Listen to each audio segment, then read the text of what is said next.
यह नैमिषारण्य श्री अयोध्या जी के निकट ही है। लखनऊ के निकट सीतापुर जनपद में ये नैमिषारण्य क्षेत्र स्थित है। जैसे हमारा ब्रज 84 कोश है, ऐसे ही नैमिषारण्य भी 84 कोश में प्रतिष्ठित है। नैमिषारण्य की 84 कोश की भूमि वो शेष जी के मस्तक पर नहीं है, पुराणों के अनुसार ये भगवान के चक्र पर ही प्रतिष्ठित है। इसलिए नैमिषे निमिषक क्षेत्रे अनिमिषक क्षेत्रे कह अनिमिषा अनिमिषो विष्णु। भगवान का नाम है अनिमिष। हम लोगों के पलक झपकते हैं, बीच बीच में झपकते हैं कि नहीं? भगवान के नहीं झपकते। क्यों नहीं झपकते? क्यों नहीं झपकते पलक भगवान के? क्योंकि उनके पलक झपकने का मतलब है महाप्रलय। उनका पलक झपकना ही महाप्रलय है। इसलिए भगवान के पलक झपकते नहीं हैं। महाराज लीला काल में तो आंख मूंदते खोलते सब लीला करते हैं, नर नाटक करते हैं तो सब करते हैं, पर अपने परम ऐश्वर्यमय स्वरूप में भगवान कभी अपने नेत्र बंद करते नहीं, क्योंकि उनके नेत्रों का पलक गिरना ही महाप्रलय है। इसलिए भगवान को अनिमिष कहा गया। अनिमिषो विष्णु तस्य क्षेत्र नैमिषे अनिमिषक क्षेत्रे विष्णोः क्षेत्रे। ये किसी देवतांतर का क्षेत्र नहीं है, ये भगवान विष्णु का क्षेत्र है।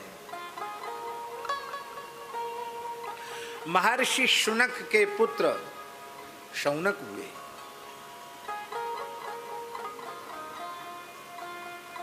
ये बहुवृच हैं। बहुवृच माने ऋग्वेदी है। महर्षि शुनक ने कठोर तप करके शौनक नामक परम जितेंद्रिय पुत्र प्राप्त किया था।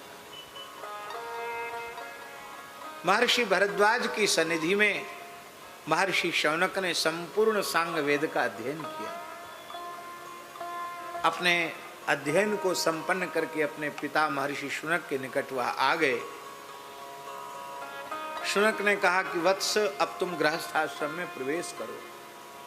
आप रोने लगे और आपने कहा कि पिताजी, शास्त्र ज्ञान का फल तो केवल इतना ही है कि जीव परमात्म तत्व की अपरोक्षानुभूति कर ले, भगवान का प्रत्यक्ष साक्षात्कार कर ले। ये सुअर कुत्ते जिन भोगों को भोगते हैं वो भोगना ये शरीर धारण करने का फल नहीं है। मेरा मन प्रवृत्ति में नहीं है, मेरा मन तो निवृत्ति में है। तब आपने कहा ठीक है, बहुत प्रसन्नता की बात है। पुत्र जिसके लिए उत्पन्न किए जाते हैं, आज मेरे वह अभीष्ट की पूर्ति हो। पुत्र किसको कहते जानते हैं?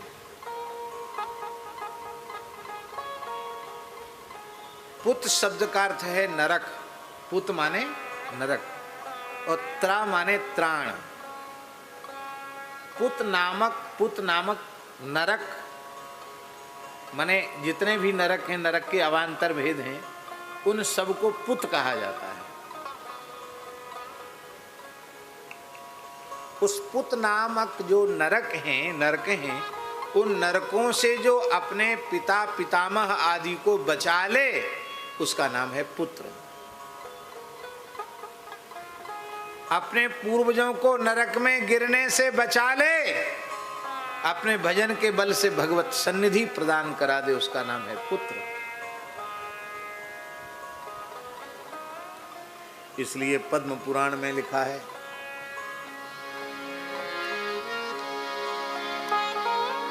आस्फोटयन्ति पितरा नृत्यन्ति च मुहुर्मुहुः मत्कुले वैष्णवो जातः सनस्त्राता भविष्यति। जब किसी कुल खानदान में एक ज्ञान वैराग्य संपन्न भगवान का भक्त जन्म लेता है, वैष्णव जन्म लेता है, तो भैया जी स्वर्गस्थ पितर ताली बजा बजा के नाचने लग जाते हैं।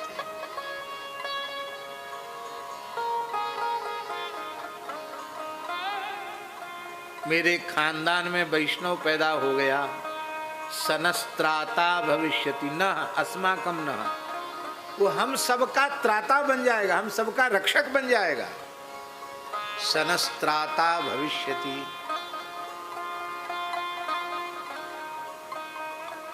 एक हरिभक्त जन्म ले ले तो कुलम पवित्रम जननी कृतार्था वसुंधरा पुण्यवती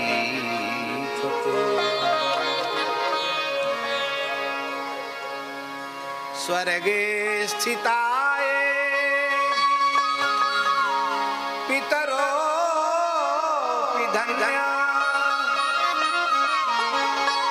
येषां कुले वैष्णव नाम। कुल पवित्र हो जाता है, माता का मातृत्व सफल हो जाता है, क्योंकि जननी जने तो भक्त जने के दाता के सूर, नाही तो जननी बांध रहे वृथा गमावे। संत मलुकदास जी कहते हैं, मलुक सो माता सुंदरी जहां भक्त अवतार, बिना भक्त बांझे भई जन्मी खरकतवार।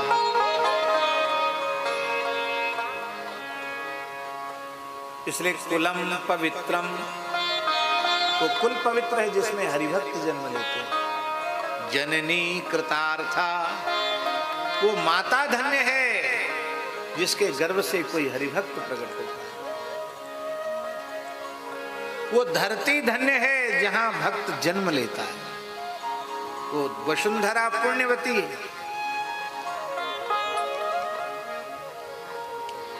परलोक में स्थित पितर भी धन्य हैं। येषां कुले वैष्णव नामधेयम्।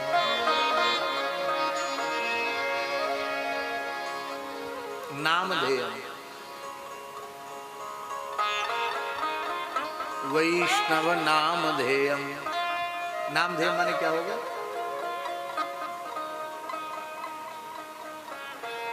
वैष्णव है नाम अर्थात संज्ञा जिनकी, ऐसा। इसका सूक्ष्म आशय समझे। इसका सूक्ष्म अर्थ है कि वैष्णव जिन पंच संस्कारों से युक्त होने के कारण वैष्णव होता, उतने संस्कार मात्र हो जाएं तो भी धन्य हो जाता। और यदि अकारत्रय संपन्न हो जाए, परम भागवत हो जाए, संतों के सारे लक्षण आ जाए, तब तो कहना ही क्या है।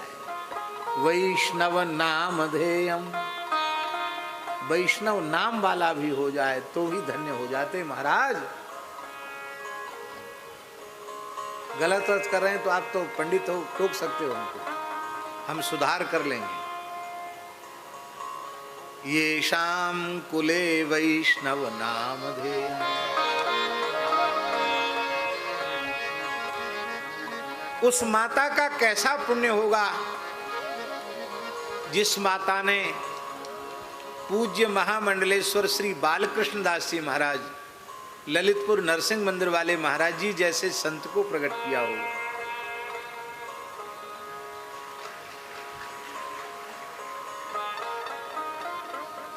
वो पिता कितने भाग्यशाली होंगे, वो कुल कितना भाग्यशाली होगा। महाराज जी किसी हल्के पतरे कुल के नहीं थे। हाँ, देवभूमि उत्तराखंड में देवप्रयाग में जो श्री रघुनाथ जी का मंदिर है, उस मंदिर के अर्चक वंश में महाराज जी का जन्म हुआ था, पवित्र विप्र कुल में।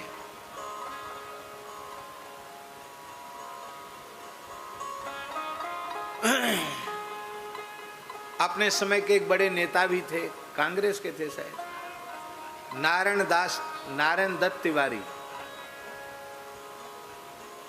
दत्त तिवारी मुख्यमंत्री भी रहे शायद उत्तर प्रदेश के। वो उनके शायद मौसेरे भाई लगते थे, कुछ मामा के या मौसी के कुछ लगते थे, मतलब बहुत निकट थे, भाई लगते थे संबंध में। लेकिन महाराज जी ऐसे संत कि ग्रह त्याग करने के बाद उन्होंने अपने रक्त संबंध से कोई संपर्क संबंध जोड़ा ही नहीं। कोई कह नहीं सकता ललितपुर में कि महाराज जी के नाते रिश्ते का या संपर्क संबंध का कोई व्यक्ति कभी नरसिंह मंदिर में आया। ये उनका वैराग्य।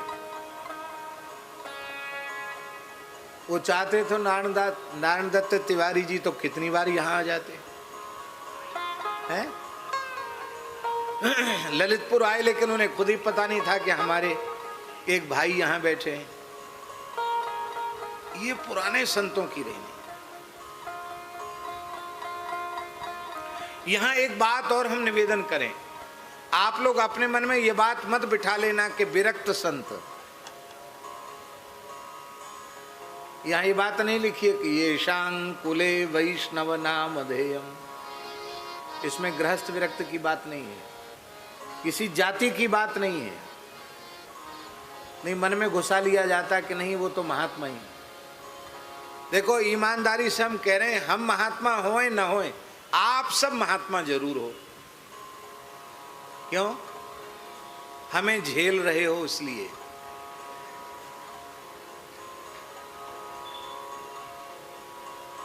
हमारे जैसे सामान्य मनुष्य को आपने महात्मा मान रखा है, संत मान रखा है।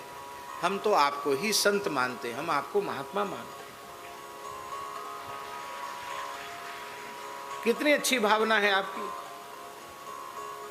इसलिए भैया, ठाकुर जी के दरबार में गृहस्थ विरक्त का भेद नहीं है, ठाकुर जी के दरबार में ब्राह्मण चांडाल का भेद नहीं है। यहां तो जो सर्वतोभावेन ठाकुर जी को भजता है, मोहि परम प्रिय सोय, तो भगवान का प्यारा है। महाराज जी भक्तमाल ग्रंथ उठाकर देखो, गृहस्थ भक्त कितने अधिक हैं। इसलिए आप लोग अपने मन में ये ना सोचें कि हम तो गृहस्थ हैं। गृहस्थ नहीं, आप गृहस्थ हैं किसी भी जाति के आप क्यों ना हो। आप मस्तक पर श्रद्धा पूर्वक, विश्वास पूर्वक, निष्ठा पूर्वक ऊर्ध्व पुंड्र धारण करें, कंठ में तुलसी की जुगल कंठी धारण करें, आपकी जिह्वा पर जुगल नाम प्रतिष्ठित हो। आप तुलसी, गौ, एकादशी, संत, ब्राह्मण, माता पिता, इनका आदर करें, भगवान नाम का आश्रय लें। आपके जन्म से भी आपका कुल धन्य हो जाएगा। आपको भगवान की कृपा जल्दी मिलेगी। क्यों? आपके आसपास लुटेरे नहीं हैं। हम लोगों के पास तो लुटेरे चारों ओर से घेरे हुए हैं। भजन करें न करें, पांव पड़ने वाले लोग पीछे पड़े हैं। एक हंसी की बात बता दें, ललितपुर वाले महाराज जी, हमने कि महाराज जी पैर में क्या हो गया आपके? अरे बोले पांव पर के सब बुंदेलखंड वालों ने हमारे पांव खराब कर दिए। कहते हम मना किसी को करते नहीं, पैर में उनके सूजन थी। महाराज जी क्या हो गया? कहते पांव पर के तो सबने हमारे पांव खराब कर दिए।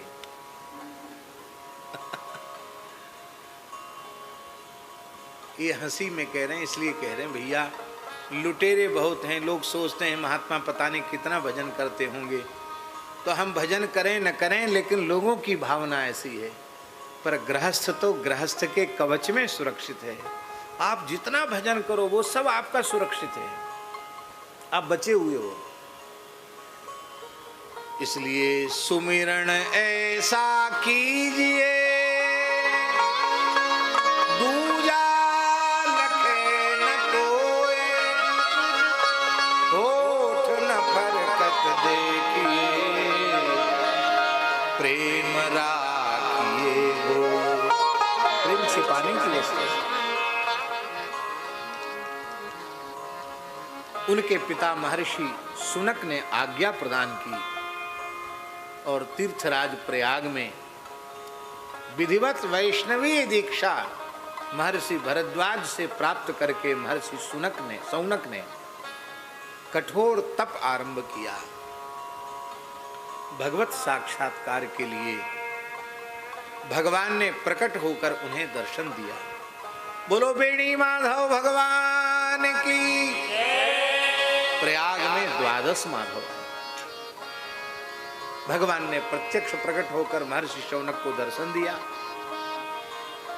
ब्रह्मा जी प्रकट हो गए। कहा वत्स तुम्हें क्या चाहिए? बोले भगवान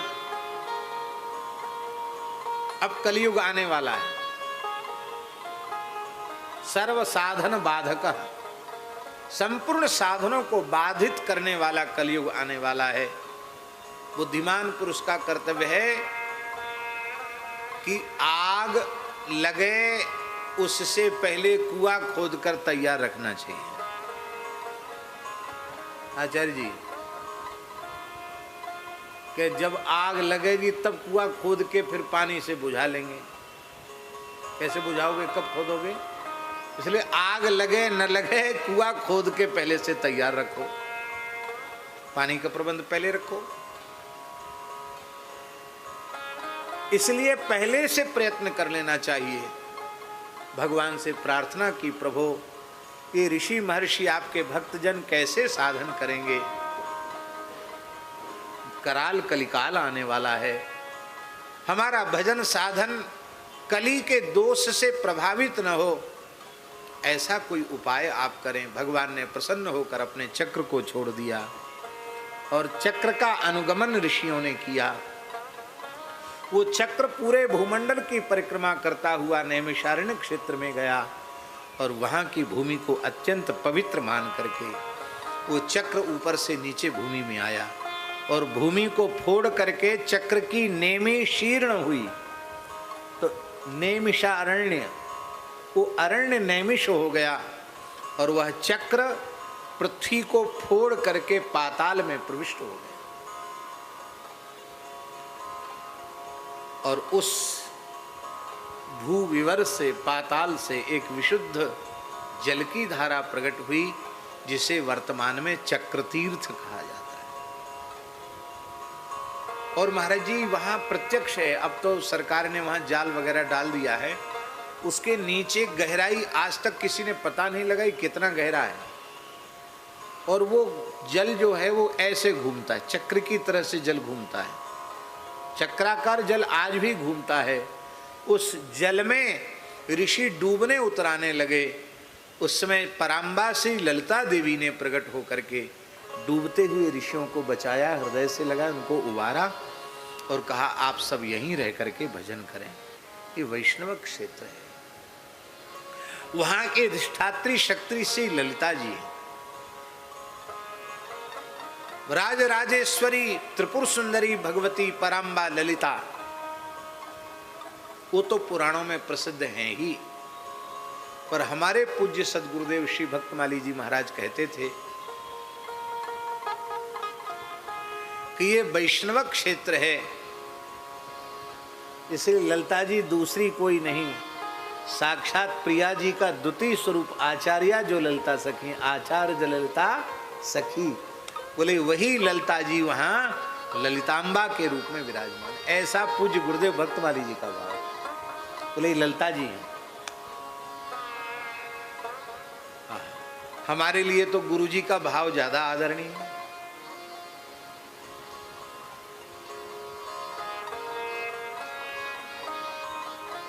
हम लोग नैमिषारण्य गए, महाराज जी के साथ ही गए। तो महाराज जी के कमर में दर्द था, झुकी हुई कमर तो थी ही।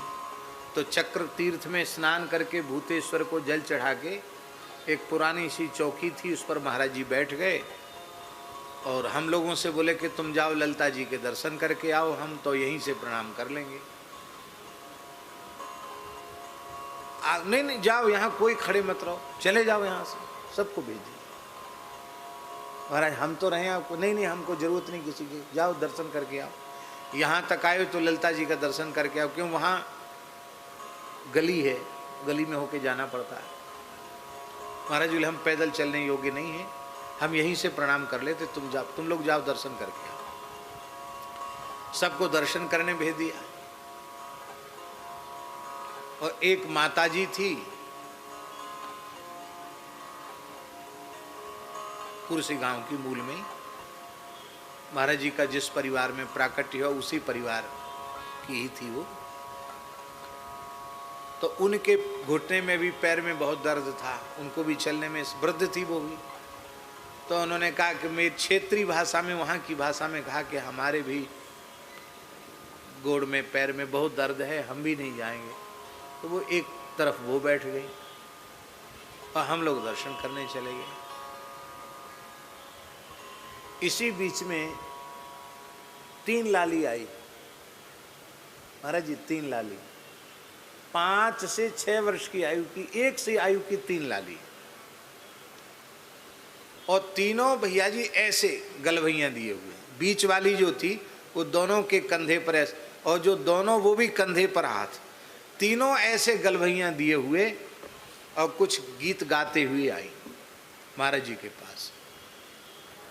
और उनमें जो बीच वाली थी उसने महाराज जी को एक 5 का सिक्का दिया, 5 रुपए का सिक्का दिया। तो महाराज जी ने ऐसे सिर से लगाया और अपने गमछे के खूंट में बांध लिया। और फिर महाराज जी ने उनके चरणों में प्रणाम किया। तीनों लालियों के चरण स्पर्श करके प्रणाम किया। और वो लाली खूब प्रसन्न थी और चली गई। और महाराज जी एकदम भाव विवल हो गए। वो जो माताजी बैठी थी चौकी पर, उन्होंने मन में सोचा कि यहाँ तो कन्याएं मांगती हैं लोगों से, कन्याओं को लोग देते हैं ना, तो कन्याएं लेती हैं, और यहाँ कैसी छोटी सी बच्ची ने आकर महाराज जी को दिया और महाराज जी ने ले भी लिया। और फिर अभी अभी सामने थी, अकस्मात कहाँ चली गई? कोई भीड़ तो है नहीं, भीड़ नहीं थी वहां कोई, अकस्मात कहाँ भाग गई हो? महाराज जी से पूछा तो महाराज जी ने बड़ी सरलता से कहा, अपंग को दर्शन देने ललिता जी स्वयं पधारी थी।